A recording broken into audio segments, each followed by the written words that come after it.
Alright kids, Ham and Cheese back here again with you today. And up on the bench today, we're taking a look at a new radio we have here that we just got into the shack. And what this is the Kilo Victor 4 Papa HT radio. This is a VHF UHF dual band radio, and it is capable of 2 meter and 70 centimeters. I don't know if it'll do GMRS or any of that stuff. I've not tried it on GMRS yet, but it definitely will do 2 meter and 70 centimeters. Okay, and believe it or not, this is the entire radio right here. Okay, as you can see, this whole thing fits into my hand. Lay it up against something like that, you can see how small it is. Or our precision driver from Quinn, you can see how small it is. And look how thin it is as well. Okay, what this thing is, this is a developmental radio that gets powered by an Android device, and we're going to show that here in just a second how that works. But the creator of this, Kilo Victor 4 Papa, I believe his name is Lance, designed these and built these so that you can basically take it anywhere, or you can experiment with this and stuff like that. These are built onto an ESP32 development board, and there's a couple different versions of them. There's the 1.7, I think there's a 1.8 and a 2.1 or something like that. Everything is open sourced. You can buy these as kits, or you can buy them pre-assembled like I did with this one. And believe it or not, these pre-assembled ones are actually significantly less expensive, and they work right out of the box. So, very simple. A couple other things it features is the SMA connector, and it's got an SMA right angle connector on it, as you can see there, pinned in right there like so. And then it has a USB-C port on the other end. Okay, it comes with a stubby antenna, and it does work. I know we typically shy away from these in amateur radio, but it does work. And you can change it out. You can see very simple SMA. You can change it out, and you could put a Nagoya 771 or something like that on it, or you can do it like so, and you can put a SO239 connector on the end of it. But we're going to put on just the stock for right now. And while we're doing that, a little more about this. It's a 1-watt radio, and it does have a good reach on it with a better antenna. With this particular antenna, it's pretty shady. In my area at least. Where I'm at right now is down in a pretty good bowl, so this doesn't work real well, and I'll show you what I mean by that here in a bit.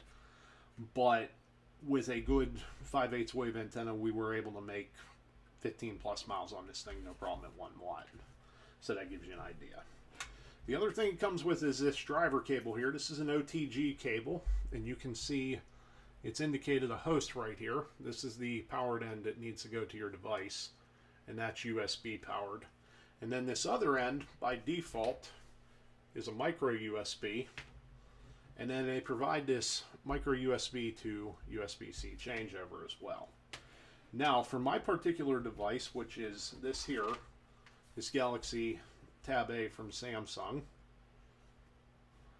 does not operate on a USB-C. Instead, it has a micro. So we had to do a little bit of finessing to get this to work correctly.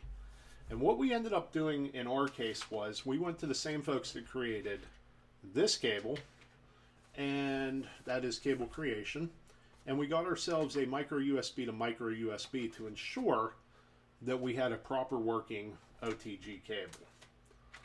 And you can see on it here, just like on the other one, it has the host linked on it, and it has the other end. And then what we're going to do is we're going to utilize the changeover, and we're going to operate it that way, just like so. And we're going to plug this into our unit directly, like so. And then when we plug this host in, watch what happens to our device.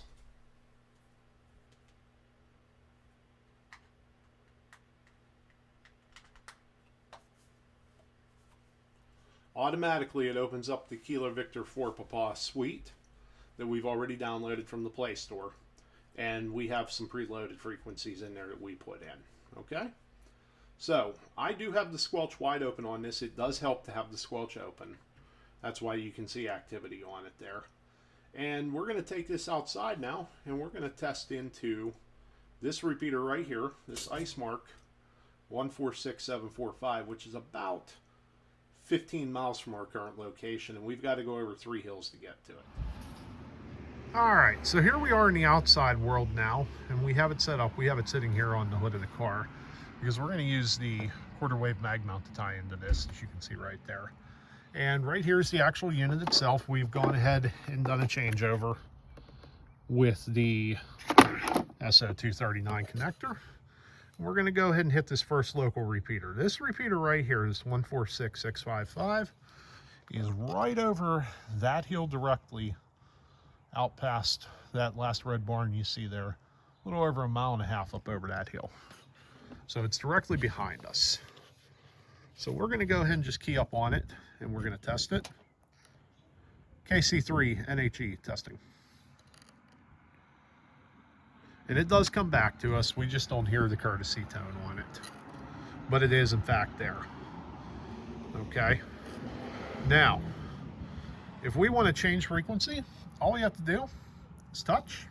And now we're on the next frequency. And this frequency, this repeater is over that hill directly, about 14 or so miles. And given the overcast day and being the fact that we're in this bowl, I'm not holding out much hope for it, but let's try it. KC3 NHE testing. Yeah, it didn't come back to us at all. Okay, so, but there you can see it is working. It is operating correctly though. And let's take a little look at the settings and everything real quick, what you see here.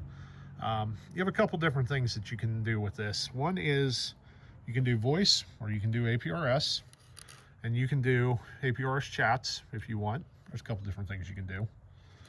And then, of course, we have our settings right here. We can find nearby repeaters. It uses repeater book to locate those. We can flash and update the firmware for the unit. And, of course, we have our settings as well.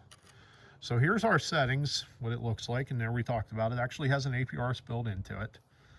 And there's our app version and our firmware version. Very, very simple stuff. Okay? So let's just try it here. And what we're going to do is we're going to show you how we put one in directly. We're going to put the APRS beacon in.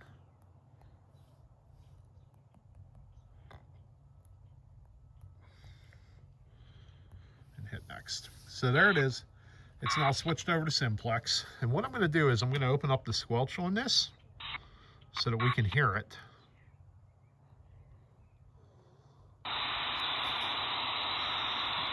And we're going to hear the APRS beaconing on it now to show that it is in fact receiving. And that's a local gateway you're hearing hitting there.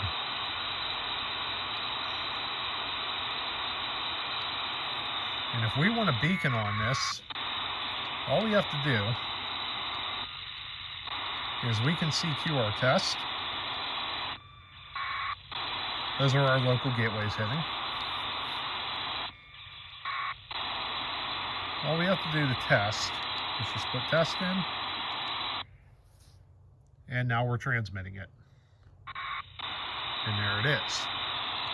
So, as you can see, it is a functional unit, and it works very well.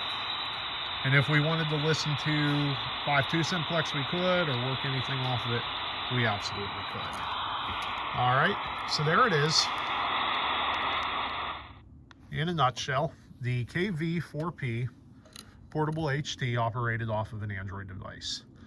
Link for this will be in the description. You can get these on Amazon. They're about $30 or so, pre-built, ready to go. And when you get it, you can flash the firmware right to it. Very simple to do. All you have to do is reach up here, flash the firmware. I know it's a little hard to see, but there it is, the next button.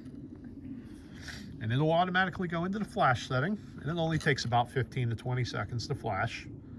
And this will update it automatically. Even though it says 30 seconds, it doesn't take quite that long.